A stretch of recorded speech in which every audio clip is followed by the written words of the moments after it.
보실 하나님 말씀은 출애굽기 28장 31절부터 43절입니다.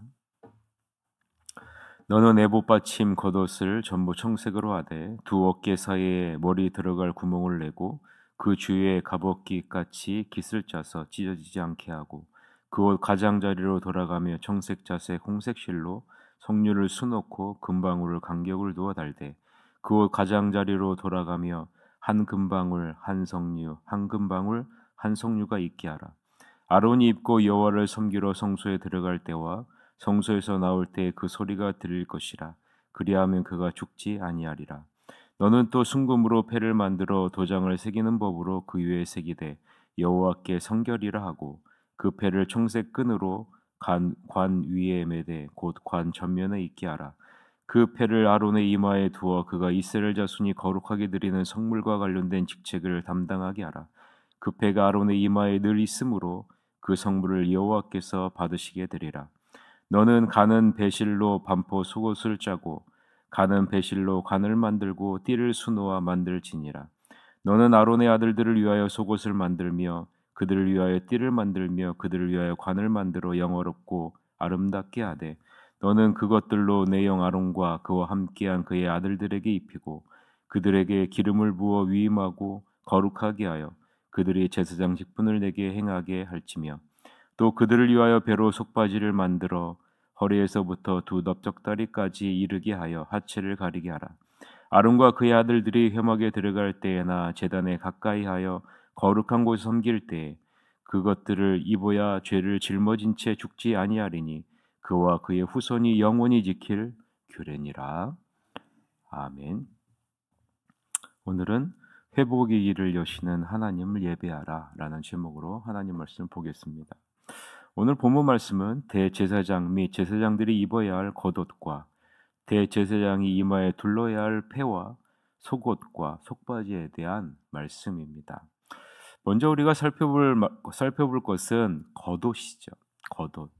대제사장이 입어야 할 겉옷을 보면 31절에 보면 전부 청색으로 하라라고 기록이 되어져 있습니다.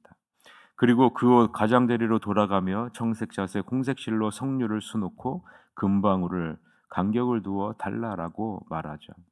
자, 먼저 대제사장이 입어야 할 겉옷 전부를 청색으로 하라라고 했을까? 우리는 이 부분을 먼저 생각해 볼 필요가 있겠죠. 왜 청색으로 하라고 했을까? 여러분 앞부분에서 우리 전날 이 청색이 무엇을 의미하는지 말씀을 드렸는데 기억나시는지 모르겠네요. 청색이 의미하는 것은 하나님이 자기를 낮추시고 친히 그 백성을 찾아오셔서 언약을 맺으셨다라는 것을 상징하는 것이 청색입니다.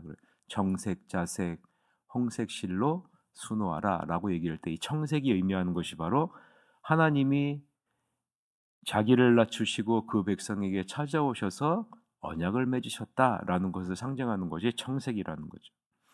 그렇게 청색으로 겉옷을 만들려고 하신 것은 큰 대제사장 되시는 예수님이 자기의 백성과 언약을 맺으신 하나님 앞에서 중보사역을 담당할 것이다 라는 것을 상징하는 것이 청색입니다. 대제사장 아론이 그 사역을 감당하게 될 것이다 라는 중보사역을 담당하게 될 것이다 라는 거죠. 31절서부터 35절의 내용인데요. 같이 한번 읽어봅시다. 너는 에봇받침 겉옷을 전부 청색으로 하되 두 어깨 사이에 머리 들어갈 구멍을 내고 그 주위에 갑옷깃같이 깃을 짜서 찢어지지 않게 하고 그 가장자리로 돌아가며 청색 자색 홍색 실로 석류를 수놓고 금방울을 간격을 두어 달되 그 가장자리로 돌아가며 한 금방울 한 석류 한 금방울 한 석류가 있게 하라. 아론이 입고 여호와를 섬기러 성소에 들어갈 때와 성소에서 나올 때 그 소리가 들릴 것이라. 그리하면 그가 죽지 아니하리라 라고 기록하고 있죠. 자, 두 번째로 우리가 살펴볼 것은 대제사장 아론이 입을 겉옷에서 그 가장자리에 수노와 석류와 금방울을 교차해서 달게 했다라는 부분입니다. 35절을 보면 금방울 소리를 통해 대제사장의 생사 여부를 알게 하기 위해서 그것을 달게 하셨다라고 기록합니다. 그런데 여러분, 우리는 더 깊은 의미를 생각해 볼 필요가 있죠. 왜냐하면 단지 생사 여부를 알게 하기 위해 금방울을 달게 하신 것이 아니기 때문에 그런 거죠.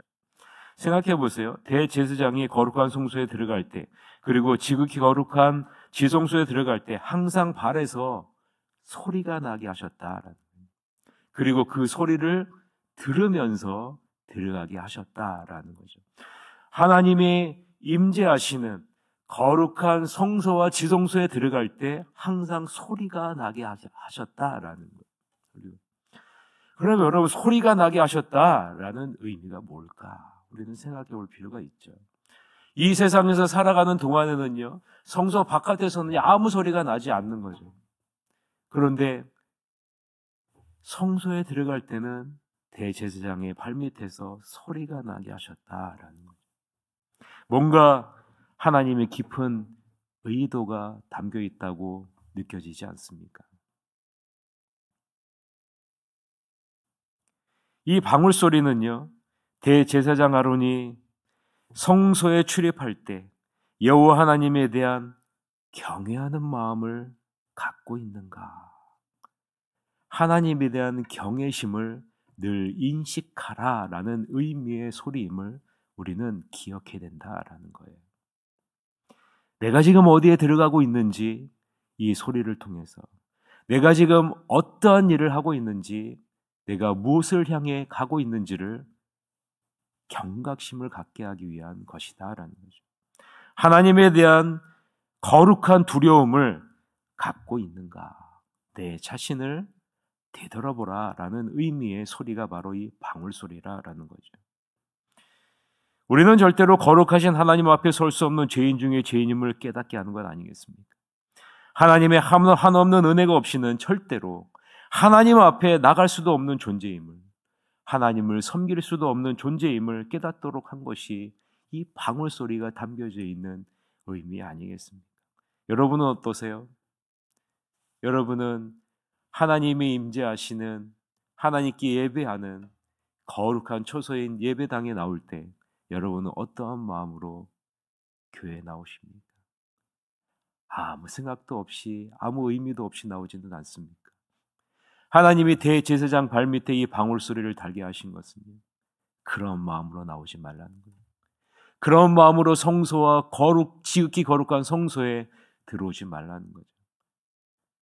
하나님은 얼마나 거룩하신 분이신지, 여호와 하나님에 대한 거룩한 두려움을 갖고 두렵고 떨리는 마음으로, 혹은 감사하는 마음으로 나오라라는 말이에요. 그래서 항상 성소와 지성소로 갈 때는 이 소리를 듣게 하셨다라는 거죠. 즉, 우리가 어떤 마음의 자세를 갖고 예배당에 나오느냐, 이것을 늘 인식하라라는 거죠. 우리의 마음 자세를 바로 잡으라는 거죠. 하나님은 우리의 무엇을 보실까요? 여러분의 무엇을 보시겠습니까? 마음의 중심을 보시지 않습니까? 하나님은 우리의 마음의 중심을 보시는 거예요. 우리가 어떤 마음의 자세로 하나님 앞에 나오는가, 그리고 우리가 하나님 앞에 나아간다는 사실, 이 사실을 늘 인식하고 나아가라. 그것이 방울 소리에 담겨져 있는 의미입니다. 이제 대제사장 아론 이마에 두를 패에 대해서 한번 살펴봅시다. 36절부터 38절인데 같이 한번 읽어봅시다. 너는 또 순금으로 패를 만들어 도장을 새기는 법으로 그 위에 새기되 여호와께 성결이라 하고 그 패를 청색 끈으로 관 위에 매되 곧 관 전면에 있게 하라. 이 패를 아론의 이마에 두어 그가 이스라엘 자손이 거룩하게 드리는 성물과 관련된 죄책을 담당하게 하라. 그 패가 아론의 이마에 늘 있으므로 그 성물을 여호와께서 받으시게 되리라 라고 말씀하죠. 대제사장이 쓰는 모자 금패에 여호와께서 뭐를 새겨넣으라 라고 얘기합니까? 여호와께 성결이라는 글귀를 새겨놓게 하십니다. 여호와께 성결이라는 말은 여호와를 향해 구별되었다, 혹은 여호와를 향한 거룩을 의미합니다. 무슨 말이에요? 하나님은 이 대제사장을 거룩하게 구별하여 받으셨다라는 말이에요. 여호와를 향한 거룩한 존재로 삼아주셨다라는 말 아니겠습니까? 쉽게 말하자면 대제사장이 여호와께 성결하게 드려졌다라는, 하나님이 구별을 세우신 자이기에 하나님이 기쁘시게 받는 종이 되었다라는 뜻이 바로 여호와께 성결이라는 거예요.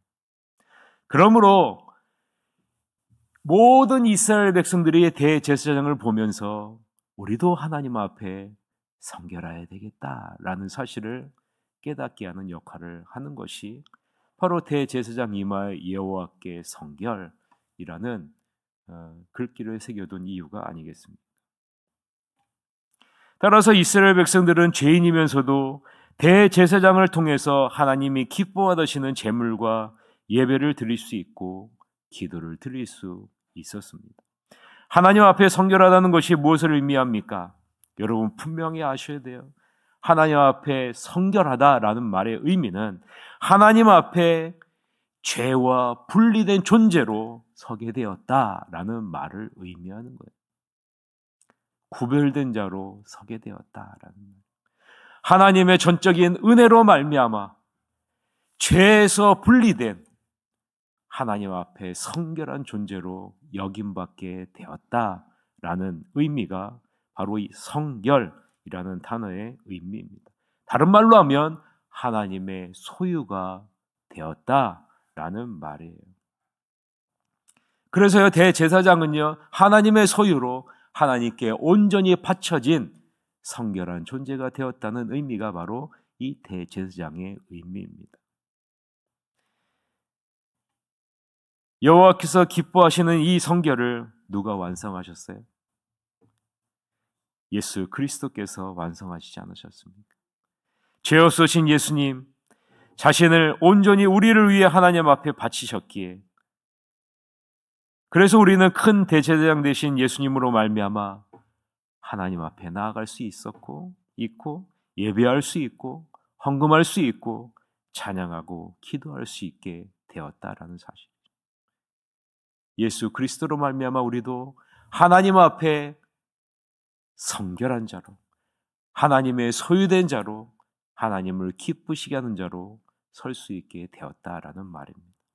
히브리서 9장 13절에서부터 14절에 오면 염소와 황소의 피와 및 암송아지의 죄를 부정한 자에게 뿌려 그 육체를 정결하게 하여 거룩하게 하거든 하물며 영원하신 성령으로 말미암아 흠없는 자기를 하나님께 드린 그리스도의 피가 어찌 너의 양심을 죽은 행실에서 깨끗하게 하고 살아계신 하나님을 섬기게 하지 못하겠느냐라고 기록하고 있죠. 흠없는 자기를 하나님 앞에 드린 예수 그리스도의 피로 말미암아 우리는 성결하게 되어서 하나님을 섬기는 자로 구별되었다라고 분명하게 히브리서 9장에 기록하고 있지 않습니까? 마지막으로 아론의 아들들이 입어야 할 속옷과 속바지에 대해서 한번 살펴봅시다. 39절에서부터 43절인데 같이 읽어봅시다. 너는 가는 배실로 반포 속옷을 짜고 가는 배실로 간을 만들고 띠를 수놓아 만들지니라. 너는 아론의 아들들을 위하여 속옷을 만들며 그들을 위하여 띠를 만들며 그들을 위하여 관을 만들어 영화롭고 아름답게 하되 너는 그것들로 내 형 아론과 그와 함께한 그의 아들들에게 입히고 그들에게 기름을 부어 위임하고 거룩하게 하여 그들이 제사장 직분을 내게 행하게 할지며 또 그들을 위하여 배로 속바지를 만들어 허리에서부터 두 넓적다리까지 이르게 하여 하체를 가리게 하라. 아론과 그의 아들들이 회막에 들어갈 때에나 제단에 가까이에 거룩한 곳에서 섬길 때에 그것들을 입어야 죄를 짊어진 채 죽지 아니하리니 그와 그의 후손이 영원히 지킬 규례니라 라고 기록합니다. 자, 하나님을 섬길 때 불경건한 모습으로 섬기지 말 것을 명령하고 있는 거죠. 여러분, 우리는 죄로 말미암아 불경건의 모습을 나타낼 수밖에 없는 삶을 살 수밖에 없다는 것을 여러분 아시죠? 우리는 불경건의 덩어리입니다.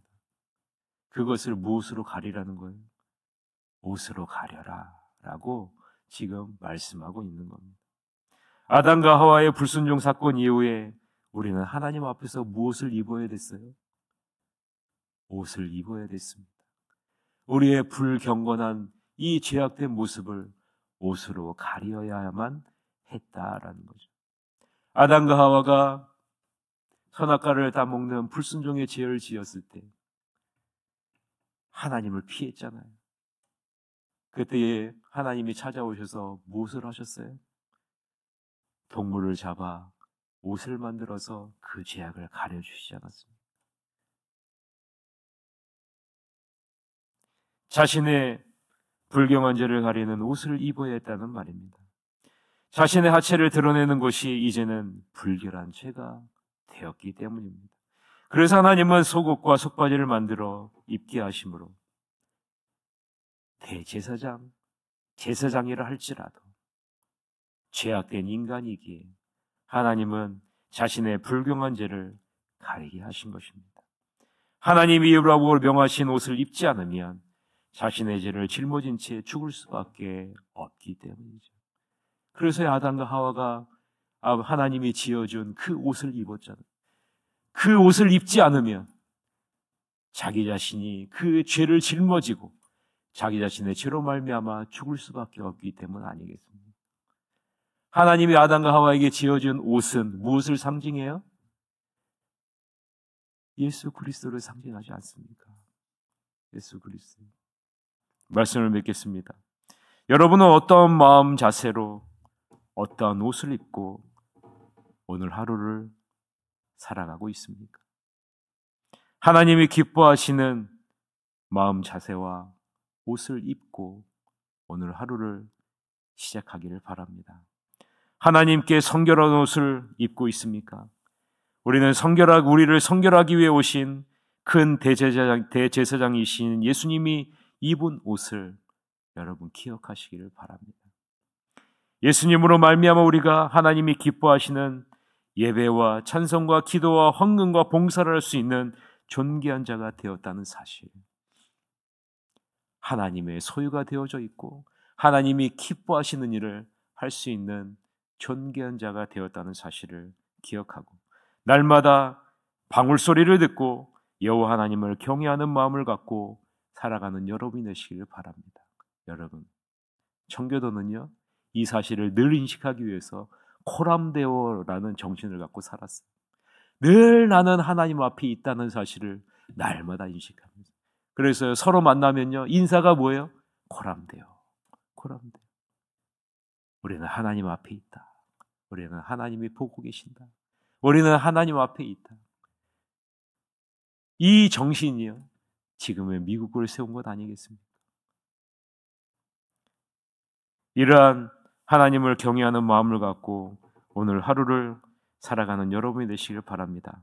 그러면 하나님이 여러분의 삶을 아름답게 받으시고 가장 복된 자리로 인도하실 것입니다. 이러한 은혜를 풍성하게 누리는 하루 되시기를 주님의 이름으로 간절히 축원합니다. 다 같이 우리 통성으로 기도합시다. 이제 며칠 남지 않았는데요. 11월 24일 임직자 선출을 하는데 하나님이 기뻐하시는, 하나님이 예비하신 지도자를 통해 우리 새하늘교회가 새롭게 도약하는 은혜가 있게 하여 주시옵소서라고, 어떤 사단의 시험과 틈탐도 일어나지 않도록 은혜 가운데 진행될 수 있도록 기도해 주시고, 캄보디아 비전 트립을 위해서 기도해 주시고요. 또 수능 시험을 마친 희은이, 민서, 혜민이 앞길을 선하게 인도해 주시옵소서라고 우리 다 같이 통성으로 기도하시러 가도록 하겠습니다. 기도하시겠습니다.